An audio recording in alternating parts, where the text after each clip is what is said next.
ಎಲ್ರಿಗೂ ನಮಸ್ಕಾರ. ಈ ದಿನ ಏನು ಇವತ್ತು ಶುದ್ಧ ನೀರಿನ ಘಟಕದಿಂದ ಉದ್ಘಾಟನೆ ಮಾಡಿಕೊಟ್ಟಿದ್ದೀವಿ.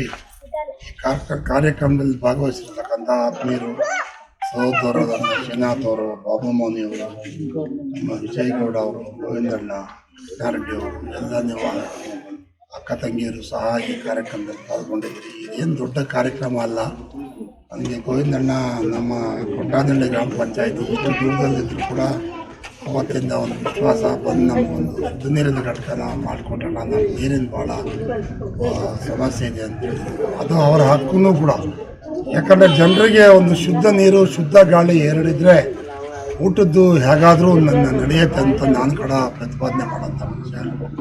ಹಾಗಾಗಿ ನಾನು ಹೇಳಿದೆ, ನೋಡಪ್ಪ, ಎಲ್ಲ ಕಡೆ ಕೊಟ್ಟಿರುವಂಥ ಶುದ್ಧ ನೀರಿನ ಘಟಕಗಳು ಕೆಟ್ಟೋಗಿರ್ತವೆ, 1-2 ವರ್ಷದ ನಂತರ ರಿಪೇರಿ ಮಾಡಿಸಲ್ಲ, ದುಡ್ಡು ವೇಸ್ಟ್ ಆಗ್ತದೆ ಅಂತ ಹೇಳಿದೆ. ಎಲ್ಲಣ್ಣ, ನಮ್ಮ ಜವಾಬ್ದಾರಿ, ನಾವು ನೋಡ್ಕೊಳ್ತೀವಿ, ನಮಗೆ ಈ ಘಟಕ ಮಾಡಿಕೊಡಿ ಅಂತಂದರು.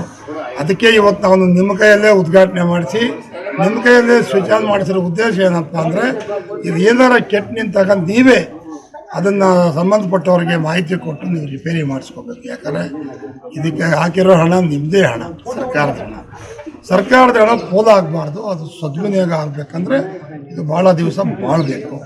ಹಾಗಾಗಿ ನಮ್ಮ ಒಂದು ಬರುವಂಥ ಅಲ್ಪ ಅನುದಾನದಲ್ಲಿ ಈ ಒಂದು ಘಟಕನ ಮಾಡಿಕೊಟ್ಟಿದ್ದೀನಿ. ನನಗಂತೂ ಭಾಳ ಸಂತೋಷ ಇದೆ. ಇಲ್ಲಿ ಭಾಳ ಪರಿಶಿಷ್ಟ ಜಾತಿ ವರ್ಗದವರು ಇರುವಂಥ ಜನ, ನಿಮಗೆ ಒಂದು ಶುದ್ಧ ನೀರಿನ ಘಟಕವನ್ನು ಕೊಟ್ಟಿದ್ದಕ್ಕೆ ನನಗಂತೂ ಭಾಳ ತೃಪ್ತಿ ಇದೆ.